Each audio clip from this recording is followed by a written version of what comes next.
Gujarat ટાઇટન્સના fans જે ઈચ્છતા હતા એ જ થયું છે. કોલકાતાની ટીમે દિલ્હી કેપિટલ્સને તેમના જ ઘર આંગણે હરાવી દીધું છે. ધેટ મીન્સ કે ગુજરાત ટાઇટન્સની ટીમ પોઈન્ટ્સ ટેબલમાં હજુ પણ ત્રીજા નંબરે છે, જ્યારે આરસીબી અને મુંબઈ ઇન્ડિયન્સ હજુ પણ પહેલા અને બીજા નંબર ઉપર છે. આજે ચેન્નઈ અને પંજાબ વચ્ચે રવાનારી મેચમાં કઈ ટીમ જીતશે તો ગુજરાતને ફાયદો થાય એવું છે? શું સીએસકેની ટીમ હજુ પણ ક્વોલિફાય થઈ શકે છે? કગીસો રબાડાની શું અપડેટ છે? કોણ જીત્યું કાલનું ગીવ અવે? આજે 1000 જીતવા માટેના બે સવાલો કયા કયા છે? બધું જ એકદમ ડિટેલમાં આપણે આ વિડીયોમાં ડિસ્કસ કરવાના છીએ. તો વિડીયો ચાલુ કરીએ એની પહેલા જો તમે હજુ સુધી આ ચેનલને સબસ્ક્રાઇબ નથી કરી તો ભાઈ અત્યારે નીચે આપેલા લાલ બટન ઉપર ક્લિક કરીને સબસ્ક્રાઇબ કરી દેજો, કારણ કે હું આઈપીએલ ને લગતા આ જ પ્રકારના ઇન્ટરેસ્ટિંગ વિડીયોઝ ડેઈલી આપણી ગુજરાતી ભાષામાં બનાવતો હોઉં છું. અને હા, સબસ્ક્રાઇબ કરવાની સાથે સાથે નોટિફિકેશન પણ ઓન કરી દેજો કે જેથી કરીને આવા બધા જ વિડીયો સૌથી પહેલા તમારા સુધી પહોંચી જાય. હેલો ફ્રેન્ડ્સ, તમે જોઈ રહ્યા છો આઈપીએલ ની વાતો વિથ ઈશાન જોશી. કેમ છો ભાઈ? મજામાં?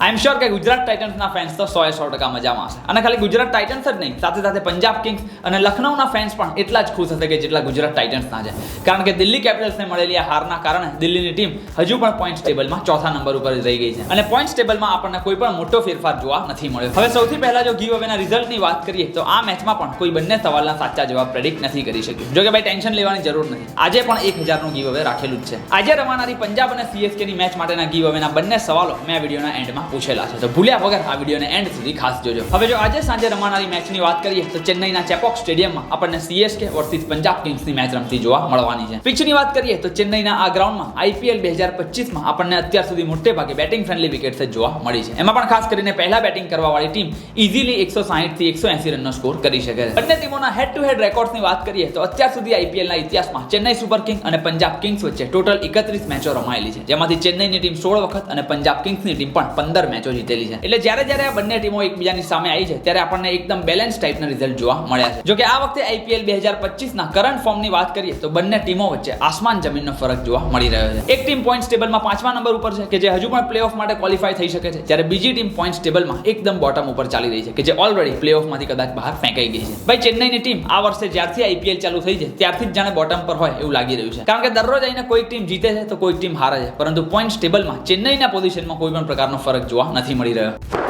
Emotional, damn it! કારણ કે 9 માંથી 7 મેચો હારી ગયા બાદ સૌથી ખરાબ રન રેટ સાથે ચેન્નઈ સુપર કિંગની ટીમ અત્યારે પોઈન્ટ્સ ટેબલમાં એકદમ બોટમમાં ચાલી રહી છે. અને એટલું જ નહીં, તેઓ આઈપીએલ 2025ના પ્લેઓફની રેસમાંથી પણ બહાર ફેંકાઈ ગયા છે. જ્યારે બીજી બાજુ પંજાબ કિંગ્સની વાત કરીએ તો તેઓ અત્યારે પોઈન્ટ્સ ટેબલમાં 5મા નંબર ઉપર છે અને પ્લેઓફની રેસમાં બન્યા રહેવા માટે તેમણે ચેન્નઈ સામેની આ મેચમાં જીત મેળવવી ખૂબ જ જરૂરી થઈ જવાની છે. પંજાબની લાસ્ટ મેચ વરસાદના લીધે ધોવાઈ ગઈ હતી અને એની પહેલા તેઓ આરસીબી સામે મેચ હારી ગયા હતા, એટલે આ મેચમાં તેઓ ચેન્નઈ સુપર કિંગ્સને હરાઈને વિનિંગ મોમેન્ટમમાં પાછા આવવાનો ટ્રાય 100% કરવાના છે.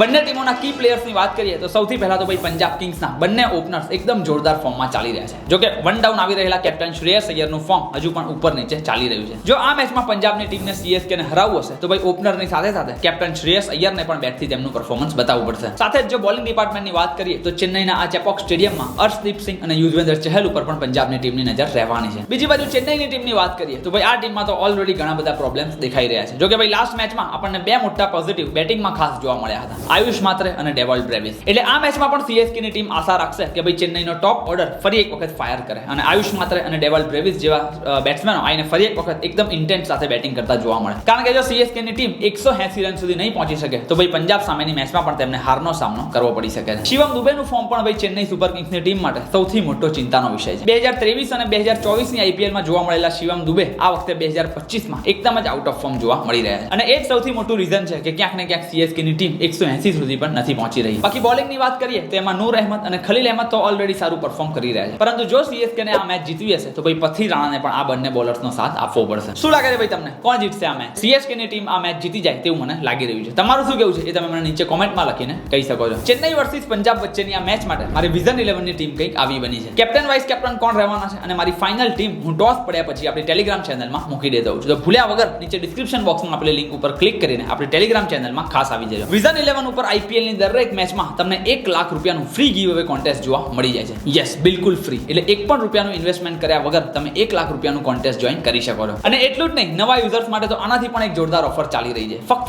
1 જ રૂપિયામાં તમે 2 કરોડનું મેગા કોન્ટેસ્ટ પણ જોઈન કરી શકવાના છો. તો ફટાફટ નીચે આપેલી લિંક ઉપર ક્લિક કરીને વિઝન 11 એપ્લિકેશન ડાઉનલોડ કરી દેજો અને આજે સાંજે રમનારી આ મેચ માટે બંને કોન્ટેસ્ટ ખાસ જોઈન કરી લેજો. હવે ભાઈ આજની મેચના ગીવ અવેની વાત કરીએ તો બે સવાલો આ રહ્યા. એક તો શ્રેયસ અય્યર કેટલા રન મારવાના છે અને બીજું રવિન્દ્ર જાડેજા કેટલો સ્કોર કરવાના છે. બસ બસ આ બે સિમ્પલ સવાલોના જવાબ તમારે પ્રેડિક્ટ કરીને નીચે કોમેન્ટમાં લખી દેવાના છે ને એકદમ સિમ્પલ. કોમેન્ટની સાથે સાથે તમારે આ વિડીયોને લાઈક કરી દેવાનો છે અને તમારી ઇન્સ્ટાગ્રામ સ્ટોરીમાં આ વિડીયોને ખાસ શેર કરી દેવાનો છે. આ ત્રણેય સ્ટેપ ફોલો કરેલા હશે અને બંને સવાલના સાચા જવાબ આપનારમાંથી એક લકી વિનરને મારા તરફથી 1000 ડાયરેક્ટ યુપીઆઈ મળી જવાના છે અને સાથે જ નેક્સ્ટ વિડીયોમાં શાઉટ આઉટ તો ખરું છે. હવે ગઈકાલની મેચની વાત કરીએ તો કોલકાતાની ટીમે પહેલા બેટિંગ કરતા દિલ્હી કેપિટલ્સ સામે 204 રન ફટકારી દીધા હતા. 7 ઓવર પહેલા તો કેકેઆરની ટીમનો સ્કોર 85 રન થઈ ગયો હતો. એટલે આટલો જોરદાર અને સ્ટ્રોંગ પાવર પ્લે જોઈને એક સમય તો એમ લાગ્યું કે આજે તો કોલકાતાની ટીમ 220 રનની આજુબાજુ પહોંચી જવાની છે. પણ આપણા અક્ષર પટેલ અને કુલદીપ યાદવના જોરદાર કમબેકના કારણે કેકેઆરની ટીમ 204 રન ઉપર જ અટકી ગઈ હતી. કોલકાતા તરફથી અંકરિશ રઘુવંશીએ સૌથી વધારે 32 બોલમાં 44 રન ફટકાર્યા હતા, જ્યારે રિંકુ સિંઘે પણ 25 બોલમાં 36 રનની ઇમ્પોર્ટન્ટ ઇનિંગ રમી હતી. દિલ્હીની બોલિંગની વાત કરીએ તો સૌથી વધારે મિચેલ સ્ટાર્કે 3 વિકેટો લીધી હતી, જ્યારે કેપ્ટન અક્ષર પટેલ અને વિપરાગ નિગમે પણ 2 વિકેટ લીધી હતી. હવે 205 રનનો ટાર્ગેટ ચેસ કરવા માટે ઉતરેલી દિલ્હી કેપિટલ્સની ટીમની શરૂઆત એકદમ જ ખરાબ રહી હતી. 4 રનના સ્કોર ઉપર ઓપનર અભિષેક પોરેલ આઉટ, ફક્ત 15 જ રન કરીને કરુણ નાયર પણ આઉટ અને વધારેમાં કેએલ રાહુલ પણ ફક્ત 7 જ રન કરીને રન આઉટ થઈ ગયા હતા. એટલે 60 રનના સ્કોર ઉપર તો દિલ્હી કેપિટલ્સની 3 વિકેટો પડી ગઈ હતી. જો કે મિડલ ઓવર્સમાં ફાફ ડુ પ્લેસિસ અને કેપ્ટન અક્ષર પટેલ વચ્ચે એક જોરદાર પાર્ટનરશિપ જોવા મળી હતી અને ત્યારે એમ લાગ્યું કે ભાઈ ખરેખર દિલ્હીની ટીમે કમબેક કરી લીધું છે. ફાફ ડુ પ્લેસિસે 45 બોલમાં 62 રન, જ્યારે કેપ્ટન અક્ષર પટેલના બેટથી આપણને 23 જ બોલમાં 43 રનની તાબડતોડ ઇનિંગ જોવા મળી હતી. એક સમયે 13 ઓવરમાં દિલ્હીની ટીમનો સ્કોર 136 રન હતો. એટલે 7 ઓવર હજુ પણ બાકી હતી અને 70 જ રન જીતવા માટે જોઈતા હતા. પણ ભાઈ ત્યાં જ ફરી એક વખત એન્ટર થાય છે Sunil Narayan, the magical mystery bowler. Sunil Narayan એક જ ઓવરમાં પહેલા કેપ્ટન અક્ષર પટેલ અને પછી સ્ટપ્સને આઉટ કરીને આખી ગેમ બદલી નાખે છે. પછી આશુતોષ શર્મા પણ આઉટ થઈ જાય છે અને જોતામાં તો દિલ્હીની ટીમનો સ્કોર 160 રનમાં 8 વિકેટ પડી જાય છે. વિપરાગ નિગમ છેક સુધી લડવાનો ટ્રાય કરે છે, પરંતુ અનફોર્ચ્યુનેટલી દિલ્હી કેપિટલ્સની ટીમ છેવટે 14 રનથી આ મેચ હારી જાય છે. આ જીત સાથે જ કોલકાતાની ટીમના 10 મેચમાં 9 પોઈન્ટ થઈ ગયા છે.